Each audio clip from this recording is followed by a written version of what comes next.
መንፈስ ቅዱስ አሐዱ አምላክ አሜን። ክርስቶስ ተንሥአ እሙታን በአብይ ኃይለ ስልጣን አሰሮ ለሰይጣን አጋዞ ለአዳም ሰላም ዘሰኮነ ፍስሐ ወሰላም። ሰላም ለእናንተ ይሁን ውድ ቻናል ቤተሰቦች እንደምን አላችሁ? ያለው እግዚአብሔር ይመስገን። እግዚአብሔር ሰላም ከሁላችን ጋር ይሁን። እንኳን አደረሰን። ከትንሣኤ በኋላ ሶስተኛ ሳምንት ይዘናል። የጌታችን ትንሣኤ ሰንበተ ክርስቲያን ሶስተኛ ሳምንት እንኳን አደረሳችሁ አደረሰን። የትንሣኤ ሶስተኛ ሰንበት ትምህርት ከማብራሪያ ጋር የኤማውስ መንገደኞች የጠፋው ብርሃን እና ያልታየን ጓደኛ ያልተለየን ጓደኛ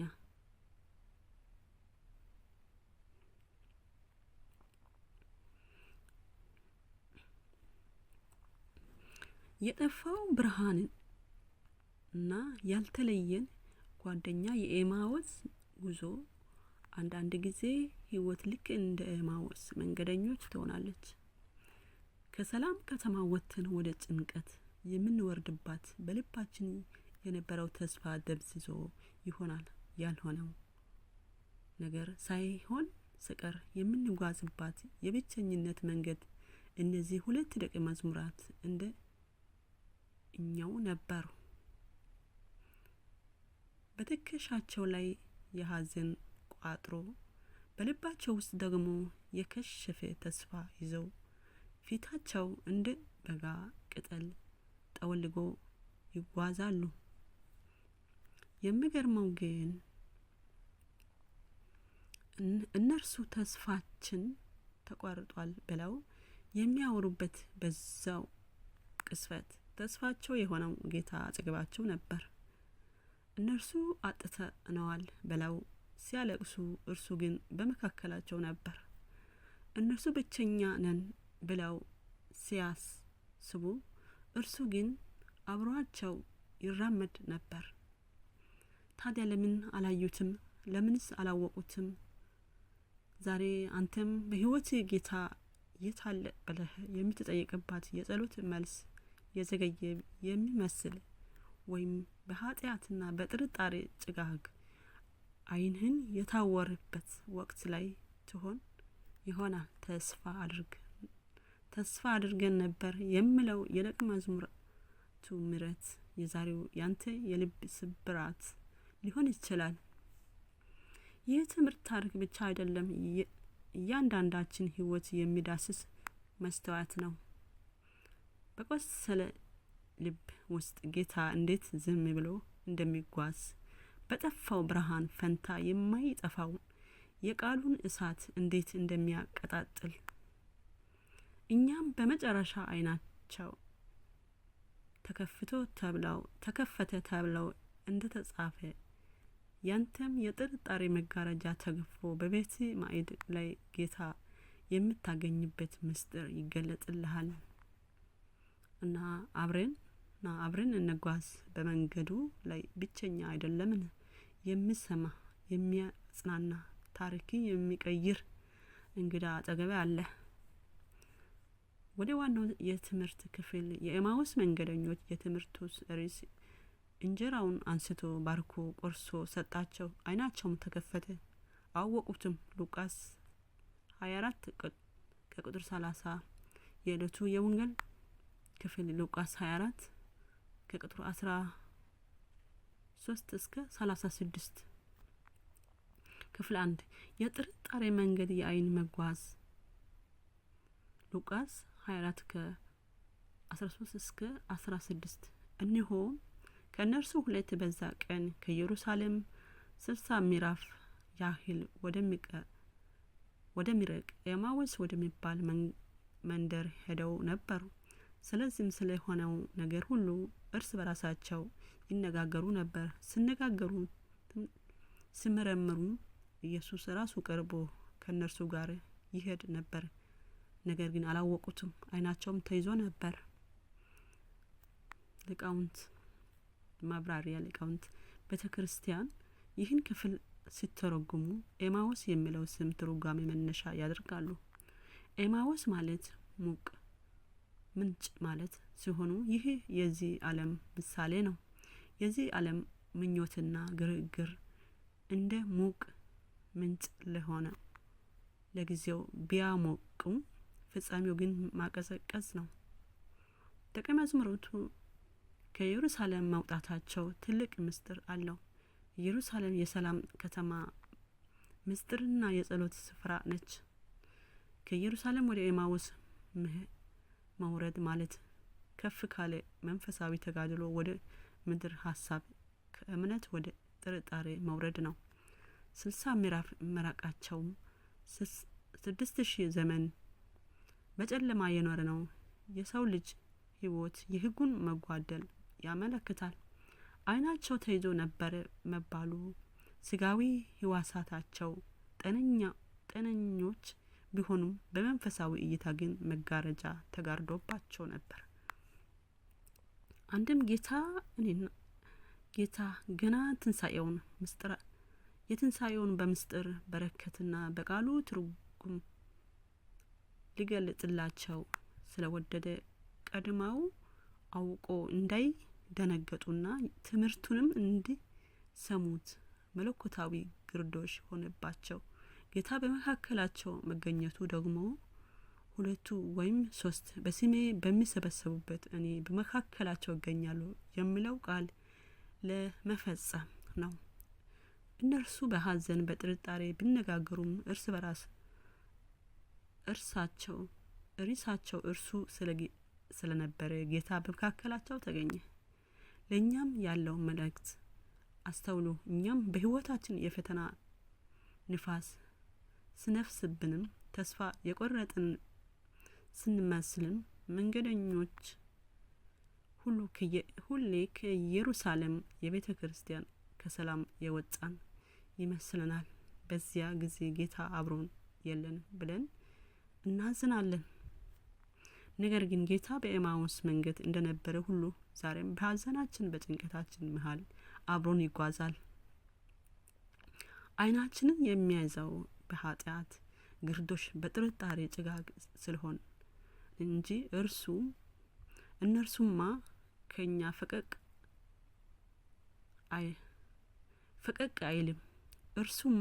ፈቀቅ አይልም።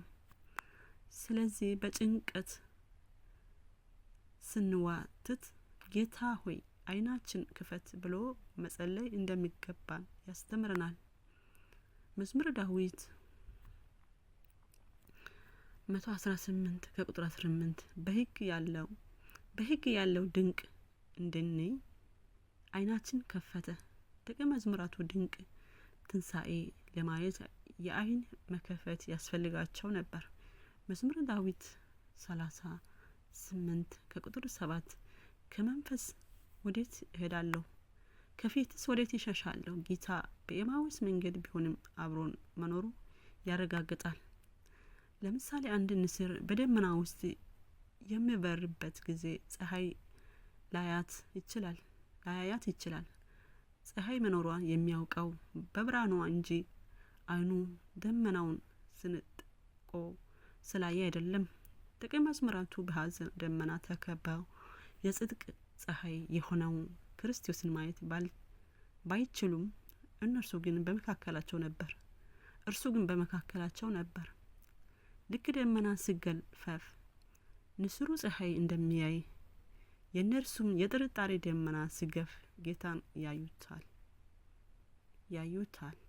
እኛም በደመና ሳይሆን በፀሐይ መኖር ልታመን ይገባል። ባለቤቱ ከኛ ጋር ነውና። ክፍል 2 የተስፋ መቁረጥ ሰቆቃና የልብ መወላወል።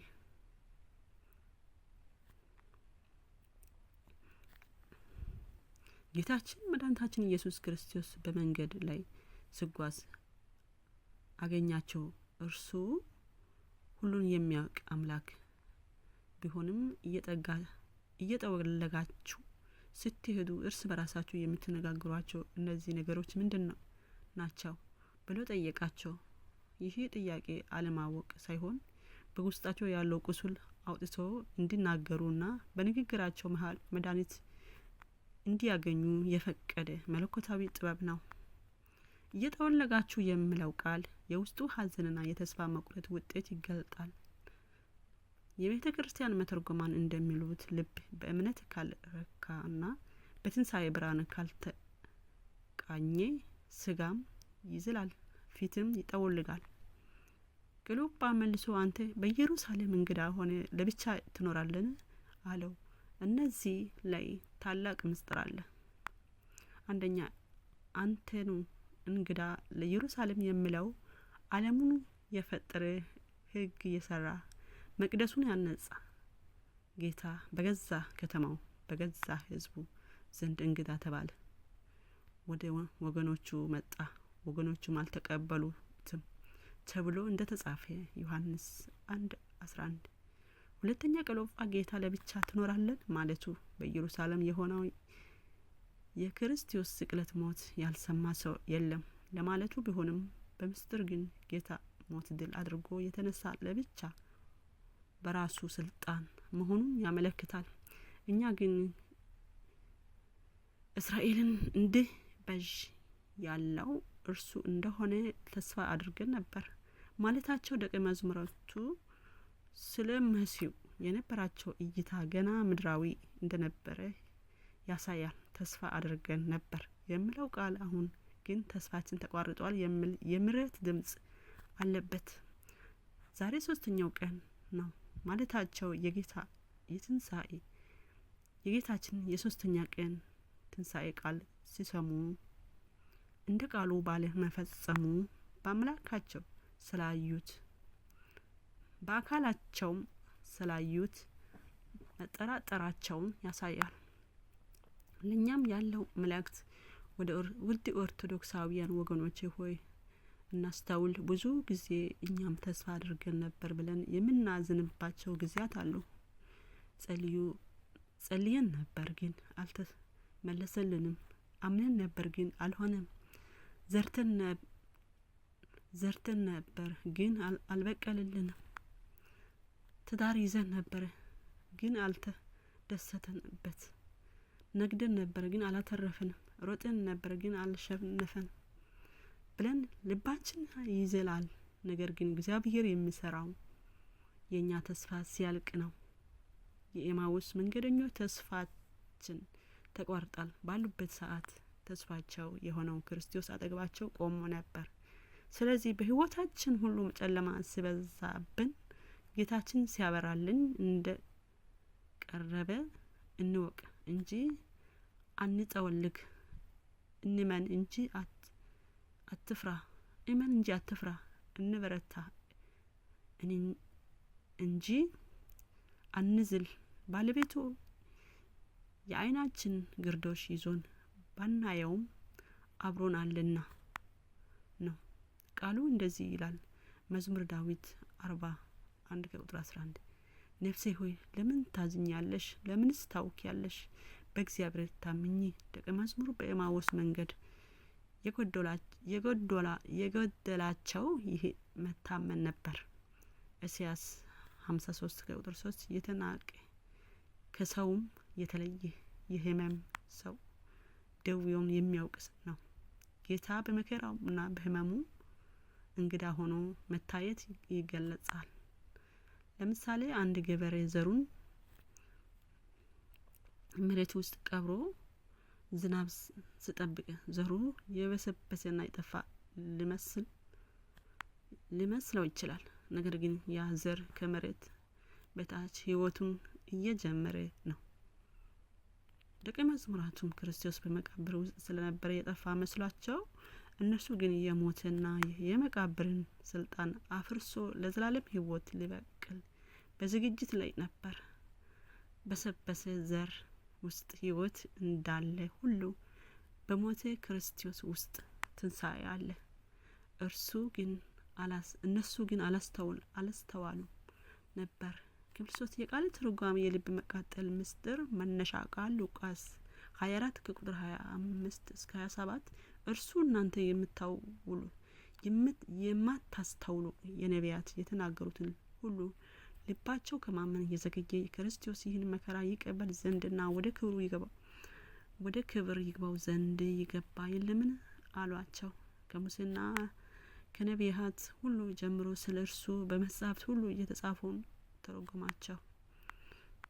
ጌታችን እናንተ የማታስተውሉ ብለው ሲገስጻቸው እንመለከታለን። ይሄ ተግሳጽ እንደ ጠላት የሚቆጣ ሳይሆን እንደ መምህር የሚያርም እንደ አባት የሚመክር ነው። ሊቃውንት ቤተክርስቲያን እንደምተረጎሙት አእምሮ የማስተዋልና ሃይማኖት የማመን የተለያዩ ናቸው።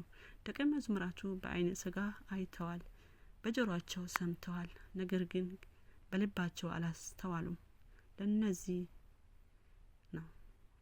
ለዚህ ነው ልባቸው ከማመን እየዘገየ ያላቸው። ክርስቶስ ይህን መከራ ይቀበል ዘንድ ይገባው የለምን የሚለው ቃል ታላቅ የምስጢር መክፈቻ ነው። መከራው ለክርስቶስ ውርደት ሳይሆን ወደ ከፍታ ወደ ክብሩ መግቢያ መሆኑን አስረዳቸው።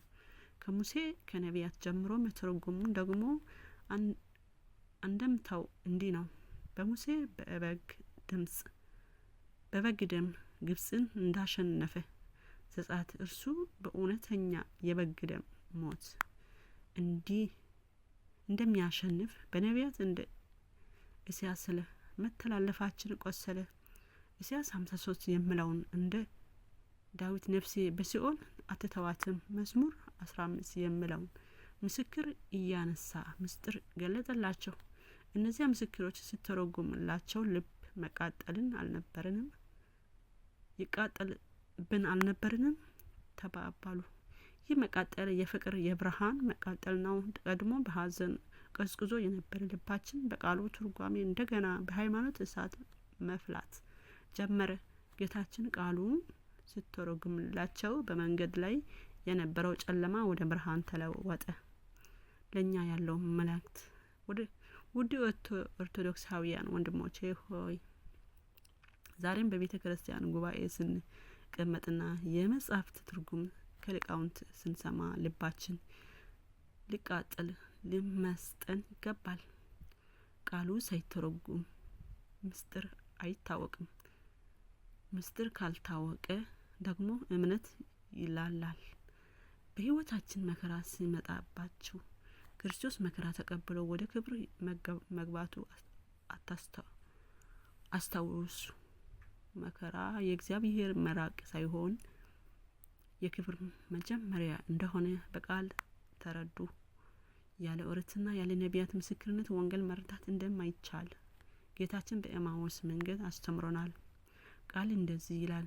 መዝሙረ ዳዊት 38 ቁጥር 3 ልቤ በውስጥ ሞቀ፣ ባሰማሁትም ጊዜ እሳት ነደደ። ይህ ደቀ መዝሙር የተሰማቸው የቃሉ ፍቅር እሳት ነው።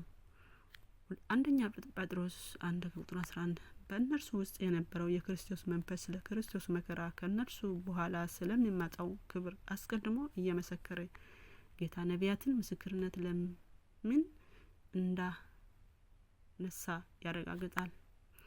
ለምሳሌ አንድ በጭጋግ የተሸፈነ ተራራ ቢኖር ተራራው የለም ማለት አይደለም።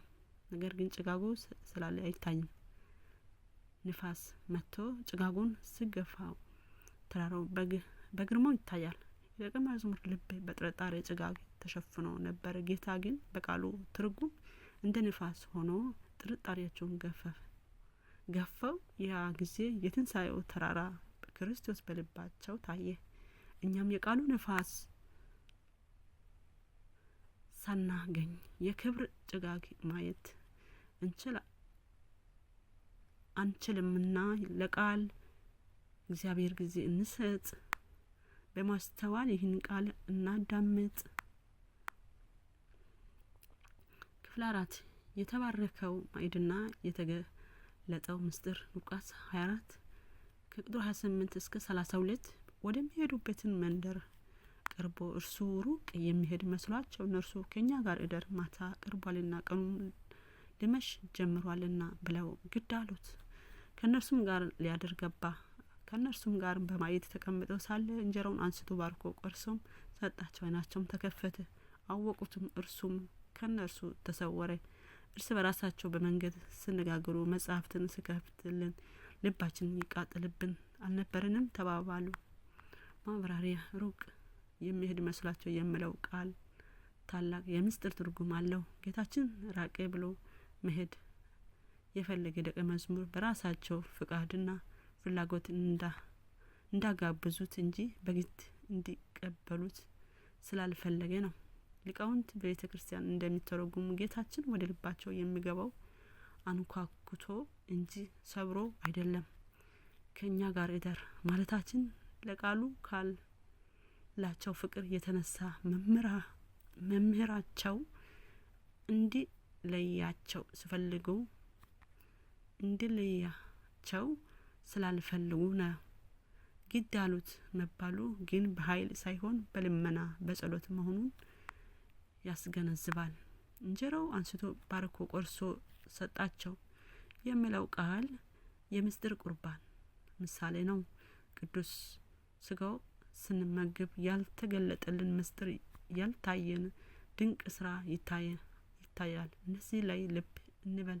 በመንገድ ላይ ሳሉ ቃሉ ሲተረጎምላቸው ልብ ተቃጠለ፣ ልባቸው አመነ። ነገር ግን አይናቸው የተከፈተ እንጀራውን ሲቆርስና ያንን የባረከውን እንጀራ ሲበሉ ነው። አንደኛ በቃሉ ትርጓሜ ሃይማኖት ይገኛል። በምስጢር ቁርባን ግን ፍጹም እውቀትና የአይን መከፈት ይሆናል። ሁለተኛው አይናቸው ከተከፈተ መባሉ ቀድሞ እውር ነበሩ ማለት ሳይሆን በመለኮታዊ አካል ከስጋዊ አምሳያ ለይተው የሚያውቁበት መንፈሳዊ ብርሃን ተሰጣቸው ማለት ነው።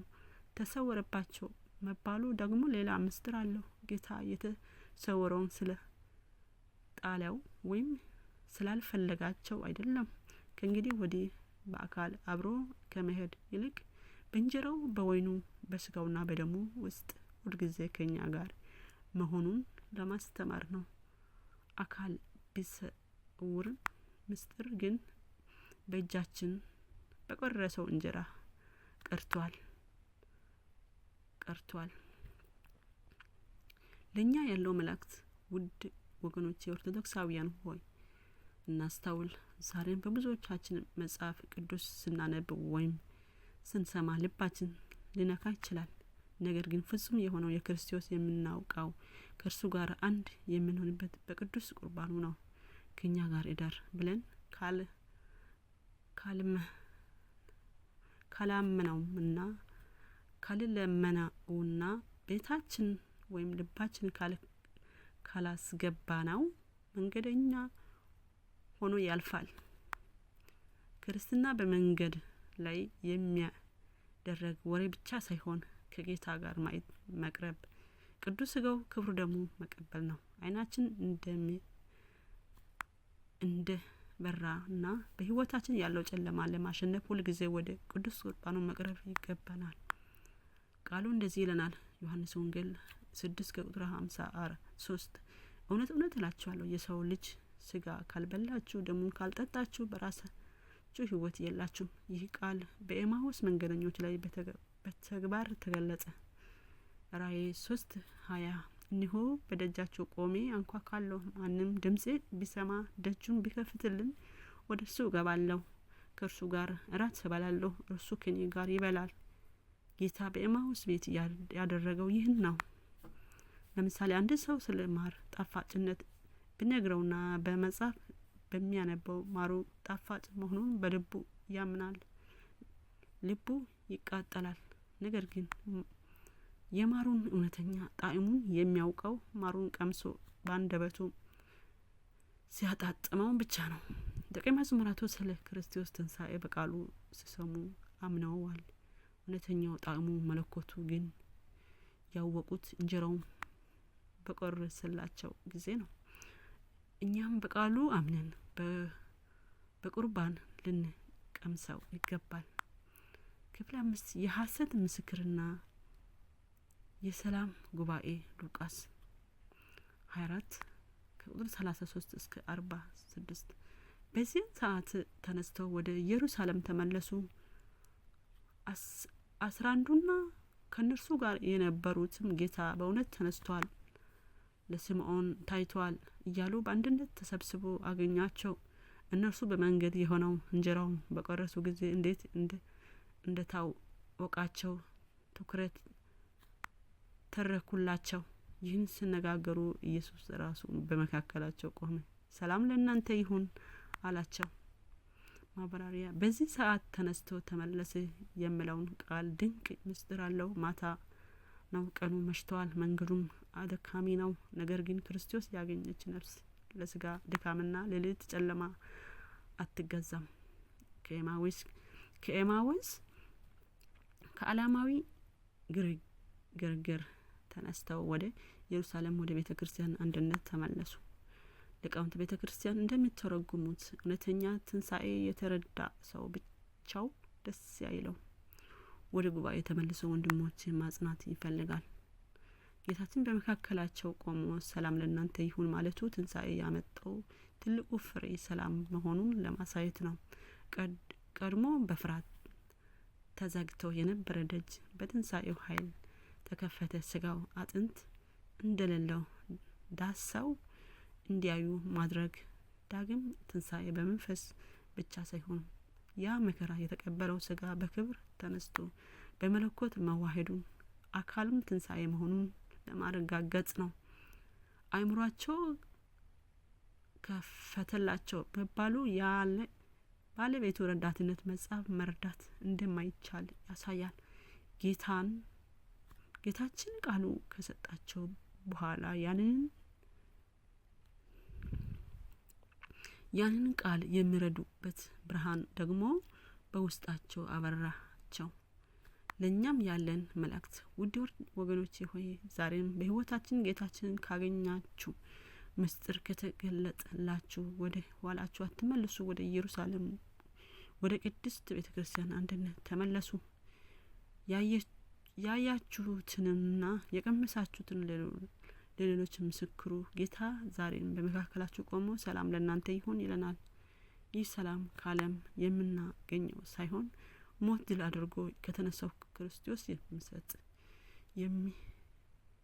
የማይታወቅ ሰላም ነው። ፍርሃታችሁ አውጥታችሁ ጣሉ።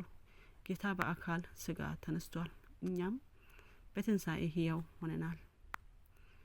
ዮሐንስ ወንጌል 20 ቁጥር 19። ደቀ መዛሙርቱ ተሰብስበው ሳሉ ኢየሱስ መጣ፣ መካከላቸውም ቆመ። ሰላም ለእናንተ ይሁን አላቸው። የትንሣኤው መጀመሪያ ስጦታ ሰላም መሆኑን ያረጋግጣል። ሮሜ 10:15 መልካሙን የምስራች የሚያወሩ እግሮቻቸው እንዴት ያማሩ ናቸው። የኤማሁስ መንገደኞች የምስራች ይዘው ሲመልሱ እግሮቻቸው የታደሱ ነበሩ። ለምሳሌ አንድ በጫማ ጉድጓድ ውስጥ ተጥሎ የነበረው ሰው ብርሃንና በብርሃን መስቶ ቢወጣ ብቻውን ዝም ብሎ አይቀመጥም። በጉድጓድ ውስጥ የቀሩትን ወንድሞችን ብርሃን አለ፣ መስላል አለ እያለ ይጠራቸዋል። የኤማሁስ መንገደኞች ከጥርጣሬ ጉድጓድ ወጥተው በኢየሩሳሌም ላሉ ወንድሞቻቸው የትንሣኤ ብርሃን አበሰሩ። እኛም የተገለጸልን ብርሃን ለሌሎች የምስራች ልንሆን ይገባል። አንቀጸ ብርሃን። ውድ ወገኖቼ ሆይ የኤማሁስ መንገደኞች የጉዞ መጨረሻ ሳይሆን የእምነት መጀመሪያ ነው። ጌታ ከኛ ጋር መሆኑ የምናውቀው በቃሉ ትርጓሜና በእንጀራው መቁረስ በቅዱስ ቁርባኑ ነው። ዛሬም ይህ ትምህርት ለደረሳችሁ ሁሉ ጌታችን ወደ ልባችሁ እንዲገባ ከኛ ጋር እደር ብላችሁ ግድ በሉት። አይናችሁንም ይከፈታል፣ ልባችሁም ይቀጠላል፣ ሰላምም በልባችሁ ይሞላል። ወስብሐት ለእግዚአብሔር ወለወላዲቱ ድንግል ወለመስቀሉ ክብር። ለግሪክ ሰዎች፣ ላልተማሩ፣ ለጥበበኞች፣ ለማያስተውሉት አለብኝ። በወንጌል አላፍርምና አስቀድሞ ለይሁዳዊ ደግሞም ለግሪክ ሰው ለሚያምን ሁሉ የእግዚአብሔር ኃይል ለማዳን ጻድቅ በእምነት ይኖራል ተብሎ እንደ ተጻፈ የእግዚአብሔር ጽድቅ ከእምነት ወደ እምነት በእርሱ ይገለጣል።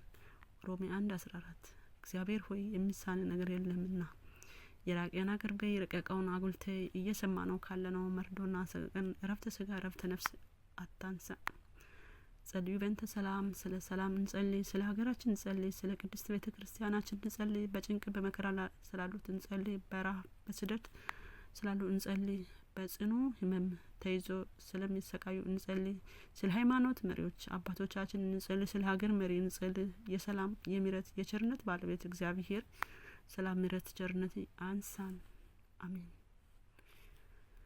አሜን። አባትናችን ወልደ ጎርጎርዮስ ዘዘዋይ ቀዳም ሚያዝያ 17/8/2018 አባታችን ቃለ ሕይወት ያሰማልን፣ በእድሜ በጤና ይጠብቅልን።